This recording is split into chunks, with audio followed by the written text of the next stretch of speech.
오늘 우리에게 주시는 하나님의 말씀인 역대하 20장 14절에서 19절 말씀입니다. 역대하 20장 14절에서 19절 말씀입니다. 오늘 본문의 말씀을 제가 한 절, 여러분의 한 절 교독한 이후에 마지막 19절은 합독하겠습니다. 여호와의 영이 회중 가운데서 레위 사람 야하시엘에게 임하셨으니 그는 아삽 자손 마따냐의 현손이요 여이레의 증손이요 분하야의 손자요 스가랴의 아들이더라. 야하시엘이 이르되 온 유다와 예루살렘 주민과 여호사밧 왕이여 들을지어다. 여호와께서 이같이 너희에게 말씀하시기를 너희는 이 큰 무리로 말미암아 두려워하거나 놀라지 말라. 이 전쟁은 너희에게 속한 것이 아니요 하나님께 속한 것이니라. 내일 너희는 그들에게로 내려가라. 그들이 히스 고개로 올라올 때에 너희가 골짜기 여기 여루의 들 앞에서 그들을 만나려니와 이 전쟁에는 너희가 싸울 것이 없나니 대열을 이루고 서서 너희와 함께한 여호와가 구원하는 것을 보라.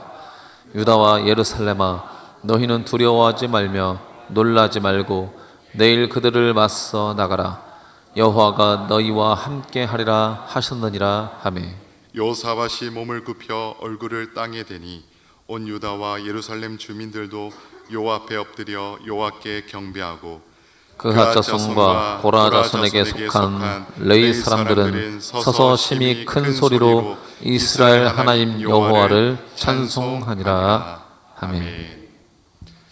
우리가 말씀을 묵상하면서 특별히 열왕기상하, 역대상하를 묵상하면 사울왕부터 시작하여서 남유다와 북이스라엘 그 왕의 행적들에 대하여 기록하고 있습니다. 한 나라의 왕이 되어서 나라를 다스릴 때에 그 왕이 나라를 잘 다스렸는지 또는 나라를 잘 다스리지 못했는지의 평가의 기준은 대표적으로 백성의 안녕과 나라의 부강함이 될 수 있습니다. 그러니까 더 나아가 근본적으로 이 질문에 대한 답이 바로 그 평가의 기준이 될 것입니다. 하나님 앞에서 어떻게 행하였는가? 어떤 왕들은 시작부터 하나님 앞에 악을 행하며 우상 숭배를 한 왕들도 있었습니다. 또한 처음에는 하나님 보시기에 정직하고 정의를 행하고 하나님을 경외하는 나라로 회복시켰지만 결국 타락한 왕들도 있었습니다. 마지막으로 비록 하나님께 죄를 범하였지만 회개하고 그럼에도 하나님의 말씀에 순종하며 하나님의 의를 드러내려고 힘썼던 왕들도 있었습니다. 본문에 기록된 왕은 남유다의 네 번째 왕인 여호사밧입니다. 이 여호사밧의 이름의 뜻은 하나님께서 판단하시는 자, 하나님께서 변호하시는 자라는 뜻을 가지고 있습니다. 그의 생에 대해서 우리가 말씀을 묵상하면 역대하 17장에서 20장까지 기록하고 있습니다. 성경에 기록된 그 여호사밧에 대하여 정리하면요, 역대하 17장 3절 말씀에 여호와께서 여호사밧과 함께 하셨다라고 말씀합니다. 여호와 하나님께서는 남유다를 튼튼하게 하셨으며 왕권을 강하게 하셨습니다. 이처럼 하나님께서 여호사밧과 남유다를 축복하신 이유는 몇 가지가 있는데요, 첫 번째로는 다윗 왕의 처음 길로 행했기 때문입니다. 과거 다윗 왕의 그 잘못된 길이 아니라 통치 초기에 하나님 앞에 정직한 길을 따랐던 다윗의 그 모습을 본받아 따랐다라는 것입니다. 두 번째로는 바알에게 구하지 않고 오직 하나님께 구했다라는 것입니다. 거짓된 우상들을 섬기지 않고 오직 하나님께 전심으로 진실하게 섬기며 경외하는 삶을 살았습니다. 여호와 하나님을 향한 전적인 신뢰와 믿음으로 하나님 앞에 나아가는 삶을 살았던 것입니다. 여호사밧 왕이 되자 많은 개혁을 시작했습니다. 오직 하나님께서 지시하신 대로 살 것을 결단하며 유다에서 산당과 아세라 목상을 없애버립니다. 이어서 방백과 레인 제사장들을 보내서 율법책을 가지고 전국을 돌면서 가르쳤으며 아버지 아사 왕이 점령한 그 에브라임 도시에 군대를 주둔시키면서 국방력도 키웠습니다. 브엘세바에서 에브라임 산지까지 전국을 순행하면서 바로 유다 백성들이 다시금 하나님께로 돌아오게 하였던 것입니다. 또한 온 나라 성마다 재판관을 세우고요, 백성들의 모든 삶에 하나님의 공의와 정의를 세우는 일에 그는 힘썼습니다. 우리가 역대하 17장에서 20장의 말씀을, 19장의 말씀을 천천히 묵상하다 보면요, 요사바 왕과 남유다에 대하여 이렇게 평가하고 있습니다. 견고하였다, 부귀와 영광이 극하였다, 강대하였다. 어떻습니까? 이미지로 볼 때에 굉장히 긍정적인 이야기가 굉장히 많이 기록되어져 있습니다. 하나님의 말씀에 기초한 나라, 자신의 이름을 드러내기 위해서 나라를 다스린 것이 아니라 하나님께서 자신에게 주신 나라이기 때문에 백성들이 하나님의 자녀답게, 하나님의 백성답게 살기를 원했던 것입니다. 그럼 어떻습니까? 요사밧이 다스리는 그 땅 가운데서도 위기를 경험하게 됩니다. 성도님들, 어떤 일을 경험한다는 것은 잊혀지지 않고 때로는 평생 기억으로 남는 것 같습니다. 당연한 거지만요, 좋은 경험은 어떤 추억으로 남습니까? 당연히 좋은 추억으로 남겠죠. 반대로 힘들고 괴로운 일은 아마 나쁜 추억으로 남게 될 것입니다. 특히 우리가 흔히 트라우마라는 표현을 자주 쓰지 않습니까? 이 트라우마는 어떻습니까? 극도의 위험에 노출되어서 신체적으로, 심리적으로 충격적인 일을 경험했을 때에 좀처럼 회복되는 것은 쉽지 않습니다. 그래서 이 트라우마를 경험한 사람이 어떤 특정한 장소나 사건을 목격할 때에 자신의 그 경험이 회상되어서 불안과 고통을 심하게 느낀다라고 말합니다. 그렇다면 요사바 왕에게 전쟁은 어떤 기억으로 남아 있을까요? 우리가 함께 묵상하면 이 본문의 말씀 전에 어떤 일이 있었는지를 알게 되는데요, 먼저 역대하 18장의 말씀을 보면 하나님의 뜻을 온전히 분별하지 못하고 길르앗 라못을 치기 위한 그 아왕의 잘못된 선택에 동조한 결과로 아람과의 전쟁에서 완전히 패하게 됩니다. 단순히 그 전쟁에서 패한 정도가 아니라 그 전쟁에서 사돈이자 북이스라엘 왕이었던 아합의 죽음을 보게 됩니다. 그리고 자신이 죽음 직전까지 임박한 그 공포를 경험했던 것입니다. 그렇다면 요사밧에게 전쟁은 트라우마로 남아 있을지도 모릅니다. 역대하 18장 31절의 말씀을 보면 아람 구대 병거 지휘관들이 요사밧을 보고 이스라엘 왕인 줄 알고 치려고 할 때에 성경은 분명히 말씀하고 있습니다. 요사밧이 소리를 질렀다고 기록합니다. 성도님들, 여기서 이 소리를 질렀다는 것은 어떤 표현일까요? 이 죽음의 두려움이 너무나 심히 고통스러워 바로 비명을 질렀다라고 표현한 것입니다. 실제로 전쟁에 임한 군인들이 가장 많이 경험한 것을 우리는 외상후 스트레스 장애, 흔히 PTSD를 많이 경험한다라고 말합니다. 그래서 전쟁이 끝난 후에도 그들은 무엇을 경험합니까? 두려움, 공포, 죄책감을 경험한다라는 것입니다. 요사방도 전쟁은 끝났지만 심리적으로 여전히 불안했다라는 것을 우리는 성경을 통해 볼 수 있습니다.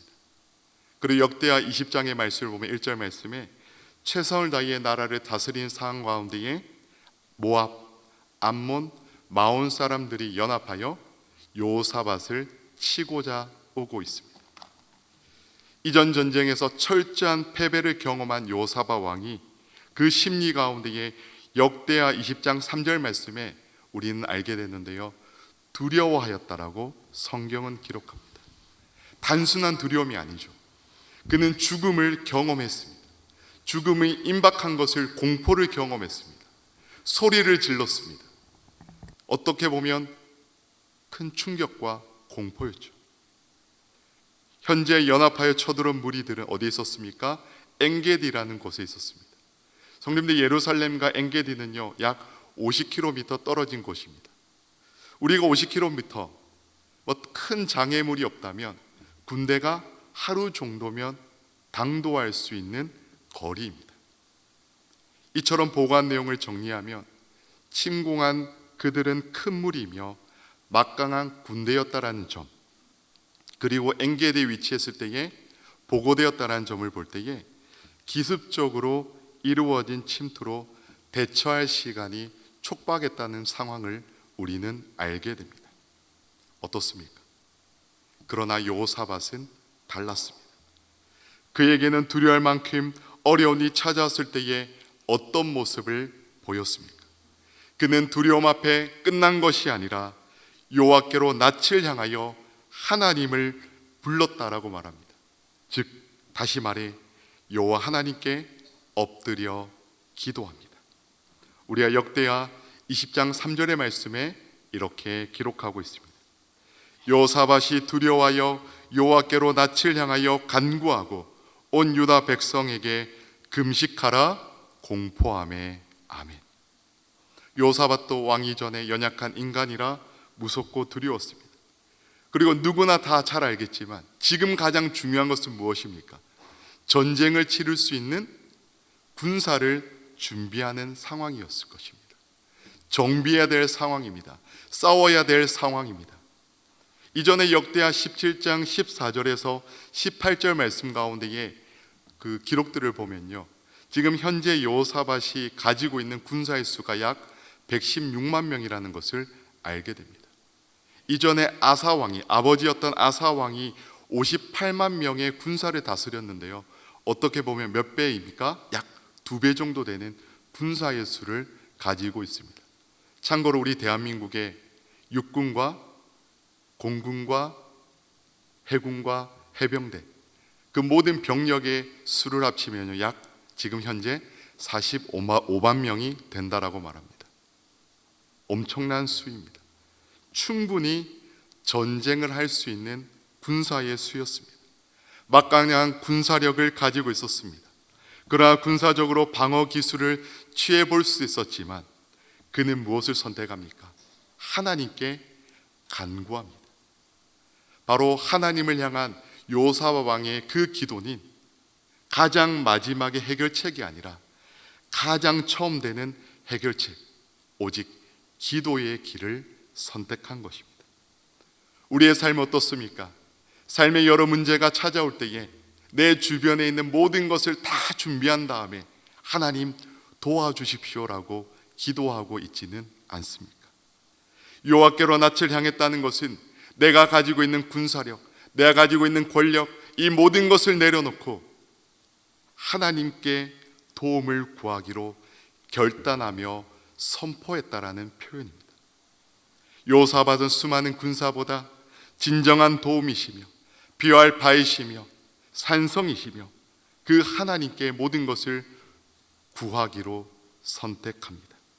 삶의 주인이시며 나라를 통치하시는 하나님을 향한 확고한 믿음 안에서 그분께 도움을 구하기로 결단하며 선택한 것입니다.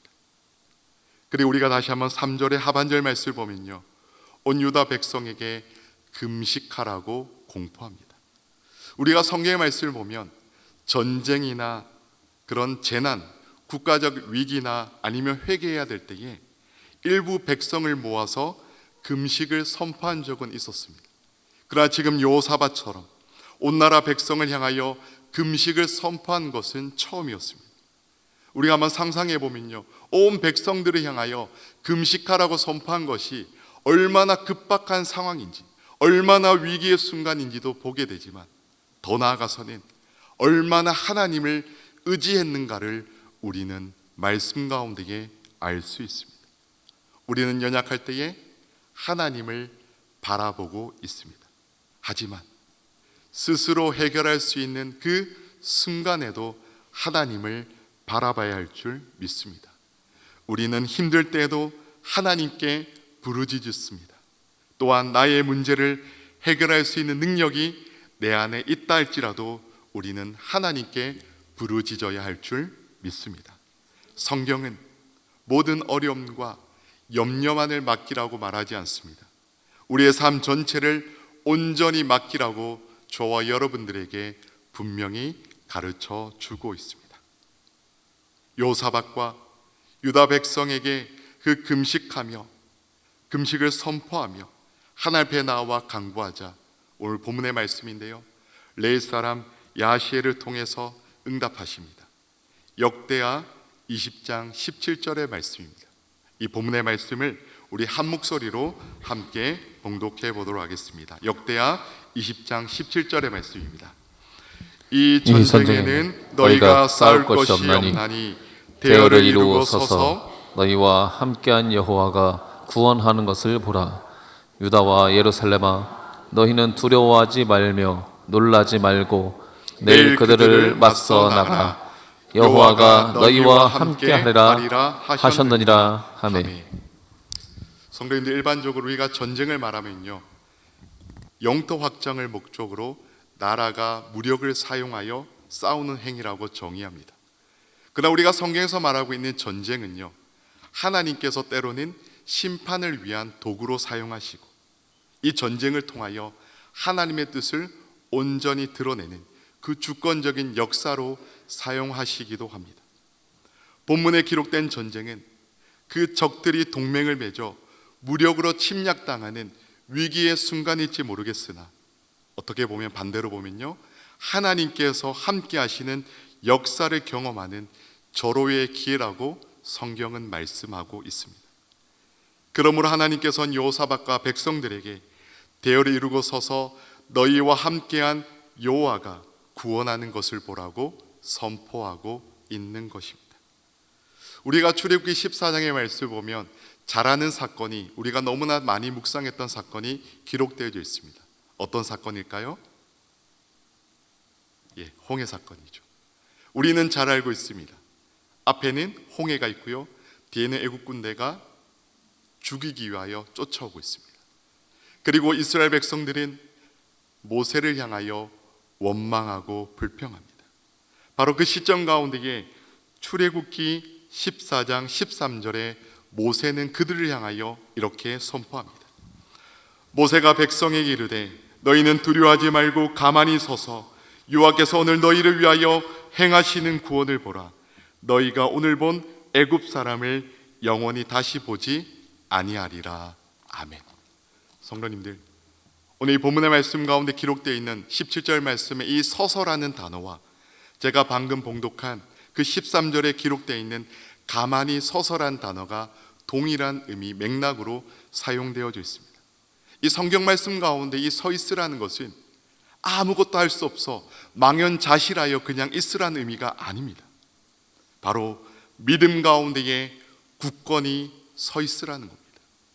믿음 가운데에 굳건히 흔들리지 말고 하나님의 역사를 바라보는 의미를 가지고 있습니다.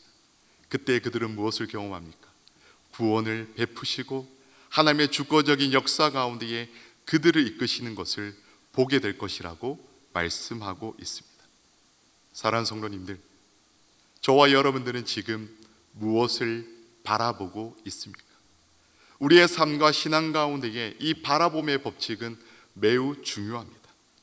하나님께서 아브라함을 부르실 때도요, 아브라함에게 내가 내게 지시할 땅으로 가라, 내게 보여주는 땅으로 가라, 다른 곳을 바라보지 말고 오직 하나님께서 약속하신 땅을 가라고 명령하셨습니다. 우리가 잘 알고 있는 시편 121편 1절과 2절 말씀 가운데서도 이렇게 말씀하고 있습니다. 내가 산을 향하여 눈을 들리라. 나의 도움이 어디서 올까? 나의 도움이 천지를 지으신 여호와에게서로다. 아멘. 우리가 흔히 산이라는 것을 표현할 때에 어떤 표현을 많이 할까요? 감당하기 어려운 문제, 마음의 고통, 질병의 문제, 경제적인 어려움, 대인관계의 고통이 나에게 다가올 때에 그것은 내가 넘어야 될 산과 같은 어려움이라고 흔히 고백합니다. 감당할 수 없는 산이 내게 다가오는데 그것을 바라보고 있으면 무엇이 문제입니까? 낙심되고 절망되고 또한 염려되기 때문입니다. 두려워하고 소망을 잃게 된다는 것입니다. 저와 여러분들이 살아계신 하나님의 도움을 받으려면 눈을 들어 산과 같은 문제를 바라보는 것이 아니라 변하지 않는 산과 같은 같이 우리와 함께 계시는 하나님을 바라볼 것을 말씀하고 있습니다. 우리는 늘 선택 가운데 있습니다. 내가 넘어야 될 산을 바라보든지 아니면 변함없이 나와 함께 계시는 산과 같은 하나님을 바라보든지 우리는 둘 중에 하나를 선택하게 됩니다. 나의 염려와 근심을 바라보든지 그 염려와 근심 가운데에 위로하시는 하나님을 바라보든지 나의 고통을 바라보든지 고통 가운데 건지시는 하나님을 바라보든지 나를 도적질하고 죽이고 멸망시키는 어둠의 영을 바라보든지 생명을 주되 풍성히 주시는 하나님을 바라보든지 우리는 둘 중에 하나를 선택하게 될 것입니다. 내가 이길 수 없는 수많은 고통과 어려움들이 내 앞에 몰려오게 될 때에 때로는 그 고통이 우리 가운데에 들어오게 될 때에 그 이길 수 없는 고통이 때론 우리를 지배하기 때문에 그것밖에 보이지 않을 수도 있습니다. 그러나 고난이 고통이 사방에서 나를 찾아온다 할지라도 우리가 낙심하지 않는 것은요, 바로 하나님은 여전히 변함없이 저와 여러분들과 함께 계신다라는 것입니다. 이것을 바로 여호사밧은 선포하고 그 약속의 말씀을 붙잡으며 나아갔던 것입니다. 오늘 이 시간 스스로에게 질문해 보시기를 바랍니다. 나의 앞에 놓인 문제를 어떻게 보고 있습니까? 그 문제를 회피하고 있습니까? 어떻게 할지 몰라 막막해하고 있습니까? 아니면 능숙하게 나의 문제를 해결하고 계십니까? 우리의 모든 문제와 어려움을 이길 수 있는 방법은 오직 살아계신 여호와 하나님께 기도하는 것임을 잊지 마시기를 간절히 부탁드립니다. 절대 하나님 우리를 버리지 않으시고 우리를 포기하지 않으시고 하나님의 의로운 손으로 우리를 붙잡고 계심을 잊지 마시기를 간절히 부탁을 드립니다. 다시 한번 17절의 말씀을 보면요, 하나님께서 함께 하신다는 이 표현을요 무려 2번이나 기록하고 있습니다. 이 함께 하신다는 표현을 2번이나 강조한 것은요, 바로 버리거나 떠나지 않고 구원을 이루시며 영원히 함께 하겠다라는 표현의 강조인 것입니다. 때로는 여호사밧 왕이 잘못된 선택으로 길르앗 라못을 차지하기 위한 전쟁에서 패했을 때도, 실패했을 때도, 절망 가운데 있을 때도 자신과 함께하며 도우시는 하나님을 그는 경험했습니다. 뿐만 아니라 연합군이 쳐들어오는 그 순간 가운데서도 적들이 있고 전쟁의 위험이 여전히 남아있으며 그 모든 것이 어떻게 될지 모르는 그 막막한 상황 가운데서도 하나님은 여전히 함께 계신다라는 그 약속의 말씀을 붙잡고 나아갑니다. 그때에 찬양하였다고 성경은 기록하고 있습니다. 하나님 앞에 모든 것을 드리며 하나님 앞에 엎드립니다. 아직 모든 것이 이루어지지 않는 전쟁의 승패를 알 수 없는 그 상황 가운데서도 이미 승리를 주신 하나님, 이미 우리와 함께 계신 하나님, 이미 우리의 모든 상황 가운데 역사하시는 하나님을 경험하였기에 경배와 찬양을 올려드릴 수 있는 것입니다. 이제는 더 이상 공포와 두려움의 자리가 아니라 기쁨이 넘치는 은혜의 자리가 된 줄 믿습니다. 왜 그렇습니까? 하나님께서 함께 하시는 것을 확실히 경험했기 때문입니다. 우리는 신앙생활 하면서요, 때는 교회 안에서 우리는 말씀 가운데 많은 단어들을 듣게 됩니다. 저도 좋아하는 단어가 있는데요, 그 단어는 바로 임마누엘입니다. 임마누엘의 표현은 무엇입니까? 하나님이 우리와 함께 하신다. 하나님 우리를 떠나시지 않고 함께 하십니다. 오늘 이 말씀이 저와 여러분들 가운데에 은혜의 말씀, 위로의 말씀, 새 힘을 얻는 하나님의 귀한 말씀이 되기를 주님의 이름으로 간절히 축원합니다. 여호사밧 앞에 전쟁은 넘어야 될 큰 장벽이었습니다. 마찬가지로 열심히 기도하지만, 열심히 신앙으로 이겨보려고 노력하지만 우리 앞에 놓여진 전쟁과 같은 큰 문제가 있지는 않습니까? 미래에 대한 고민, 건강의 문제, 재정의 문제, 관계적인 문제, 가정의 여러 가지 문제 등 우리 앞에는 넘기 힘든 수많은 문제들이 놓여져 있습니다. 그리고 중요한 것은요, 전혀 생각하지 못할 때에 끊임없이 찾아온다라는 겁니다. 이 문제만 넘어가면 괜찮아지겠지. 아니요, 또 다른 산과 같은 문제가 분명히 우리 앞에 놓여지게 될 것입니다. 하지만 잊지 마시기 바랍니다. 저와 여러분 앞에 놓여진 그 모든 문제들은 우리에게 속한 것이 아니라 하나님께 속한 줄 믿습니다. 두려워하지 말고 믿음 가운데 굳건히 서서 내가 아닌 하나님께서 행하실 일들을 기대하며 믿음 가운데 굳게 서서 기도하는 저와 여러분 되기를 주님의 이름으로 간절히 축원합니다.